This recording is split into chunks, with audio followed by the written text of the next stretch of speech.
ప్రేక్షకులందరికీ నమస్సుమాంజలి.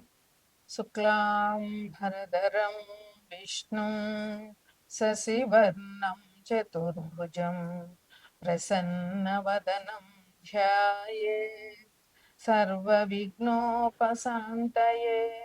అగజా ఆనన పద్మార్కం గజానన మహర్నిశం అనేకదంతం భక్తానాం ఏకదంతముపాస్మహే.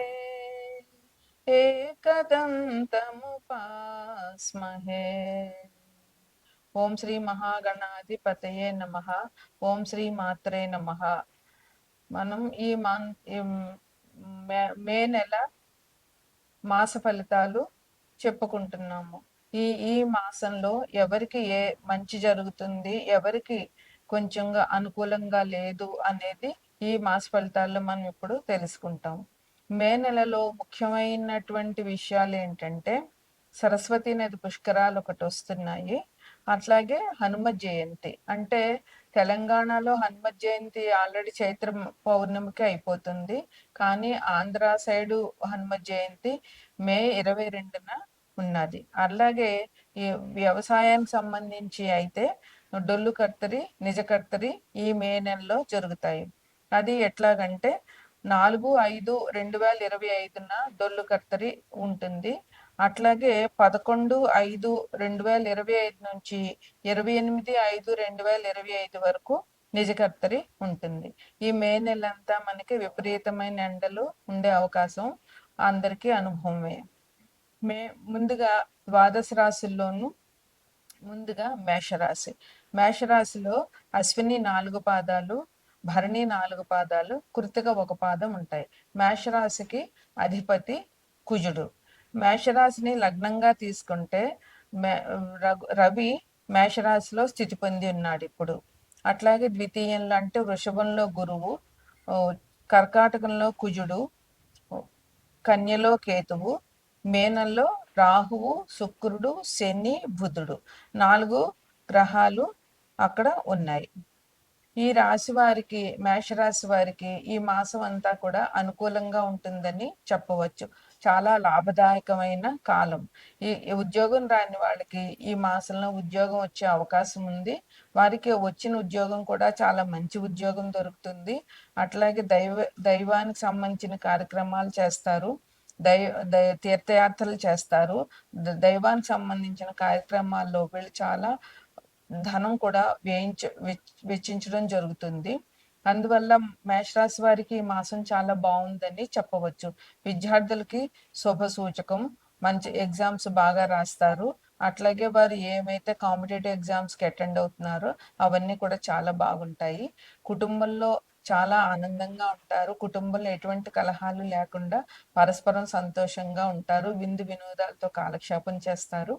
బాగా ఆనందంగా విలాసంగా ఉంటారు. ఇంకొకటి ఏంటంటే కొత్త పరిచయాలు జరుగుతాయి ఈ రాశి వారికి. ఈ కొత్త ప్రయాణాలు చేసినప్పుడు, దూర ప్రయాణాలు చేసినప్పుడు కొత్త వారితో పరిచయం జరగడం, అది ఆ పరిచయాలు బాగా పెంపొందించుకోవడం జరుగుతాయి. అట్లాగే ఎటువంటి ఆటంకాలు లేకుండా వీళ్ళు ఏ పని తలపెట్టినా కూడా ఈ మాసంలో నిర్భయంతరంగా తలచిన పనులన్నీ జరిగిపోతుంటాయి అన్నమాట. ఇది వరకు ఎప్పుడైనా ఆగిపోయిన పనులు కూడా ఈ మాసంలో వీరు పూర్తి చేయగలుగుతారు. అట్లాగే స్పెక్యులేషన్ చేసేవారికి చాలా లాభం ఉంది. స్పెక్యులేషన్ వ్యాపారం బాగుంటుంది. అట్లాగే ఆకస్మికంగా ధనం వచ్చే అవకాశం కూడా ఈ రాశి వారికి ఈ నెలలో ఉంది.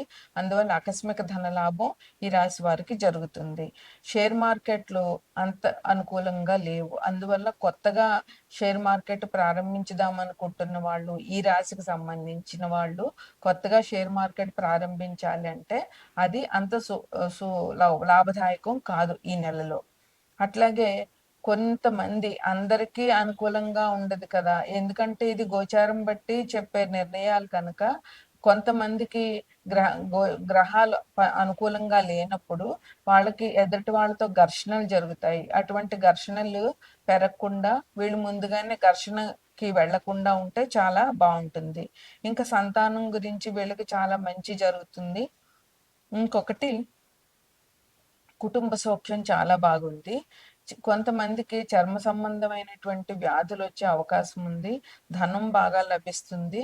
వ్యవసాయదారులకి కొంచెం ఎండలు, వర్షం, నీటి ప్రభావం వ్యవసాయం మీద పడుతుంది. ఎందుకంటే నీరు లేకపోవడం, వర్షాలు ఈ మే నెలలో వర్షాలు రాకపోవడం వల్ల వ్యవసాయదారులకి కొద్ది ఇబ్బందులనేవి ఉంటాయి. వారు ముందుగానే నీటికి సంబంధించిన ప్రత్యామ్నాయాలు చూసుకోవాల్సిన అవసరం ఎంతైనా ఉంది. వ్యాపారం చేసే వాళ్ళకి ఈ కాలం చాలా బాగుంది. అట్లాగే ఉద్యోగస్తులకి చాలా బాగుంది ఈ కాలంలోను. ఎటువంటి చిన్న వ్యాపారస్తులైనా, పెద్ద వ్యాపారస్తులైనా సరే ఈ రాశి వారు ఈ మాసంలో ధన నష్టం పొందకుండా మంచిగానే నడవగలుగుతారు. ఈ రాశి వారికి ఇంకా ముఖ్యమైనటువంటి విశేషం ఏంటంటే, గురువు ఇప్పటి వరకు వృషభంలో ఉన్నారు. ఈ నెల 15వ తారీఖు నుంచి గురువు వృషభం నుంచి మిథునంలోకి మారుతారు. ఈ నెలాఖరు వరకు కూడా గురువు మిథునంలోనే ఉంటారు. ఆ తర్వాత కర్కాటకంలోకి వెళ్ళి మళ్ళీ మిథునంలోకి వెనక్కి వస్తారు. అట్లాగే రవి వృషభంలో ప్రస్తుతం మేషంలో ఉన్నారు. మన 15వ తారీఖు నుంచి ఈ రవి మేషం నుంచి వృషభంలోకి 15వ తారీఖు తర్వాత వస్తారు. రాహుగ్రహం మీనరాశిలో స్థితి పొంది ఉన్నారు. ఈ మే నెల 19వ తారీఖు నుంచి రాహు మిథునంలోంచి కుంభంలోకి వస్తారు. ఈ ఈ రాశివారు ఈ ఈ మంత్లో, ఈ నెలలో హనుమంతుడి యొక్క పూజ చేయడము, హనుమంతుని ఆలయానికి సందర్శించడము, సుబ్రహ్మణ్యేశ్వరుడు ఆరాధన చేయడము ఈ రాశి వారికి చెప్పుకోదగిన పరిహారాలు. అనేటటువంటి ఒత్తిడి ఈ రాశి వారికి నెలలో చాలా ఎక్కువ ఉంటుంది. అట్లాగే పనుల ఒత్తిడి కూడా చాలా ఎక్కువ ఉంటుంది. శని అంటేనే శ్రమ. అందువల్ల ఈ శని బాగా శ్రమ పెడతాడు ఈ రాశి వారిని. ఈ మకర కుంభ రాశుల వాళ్ళకి శ్రమ ఉండాలి. ఎంత శ్రమ పడితే శని అంత అనుకూలంగా ఉంటాడు. శని భగవానుడు భయపడతాం కానీ శని చాలా మంచి గ్రహం. ఎందుకంటే ఆయన చాలా నిష్పక్షపాతి. మనం ఏది చేస్తామో దాన్నే మనకి ఇస్తాడు. మనం మంచి దానం చేసామంటే మనకి మంచి చేస్తాడు. అట్లాగే మనం చాలా ధర్మంగా వ్యవహరించాలి. కొంచెమైనా అధర్మంగా వ్యవహరించామంటే శని భగవానుడు శిక్ష మాత్రం ఖచ్చితంగా వేస్తాడు. అందుకని శని గురించి భయపడవలసిన పని లేదు. మనం ఎంత బాగా మనం పనిచేస్తే, ఎంత న్యాయంగా ధర్మబద్ధంగా జీవితం గడిపితే శని భగవానుడి వల్ల అంత ఉపయోగం ఉంటుంది. ఏళ్ళనాటి శని ఉన్నా, అర్ధాష్టమ శని ఉన్నా, ఏ శని ఉన్నా మనం భయపడాల్సిన పని లేదు. కాకపోతే మనం న్యాయంగా ధర్మంగా ఉండడమే శని భగవానుడికి కావలసిన విషయం. అట్లాగే ఈ రాశి వారికి మంచి వార్తలు వింటారు. ప్రయాణాలు ఉంటాయి. ఆ ప్రయాణాలు మాత్రం వీళ్ళకి కలిసి రావు. ప్రయాణాలు చేశారంటే అవసరమైతేనే ప్రయాణానికి వెళ్ళడం మంచిది.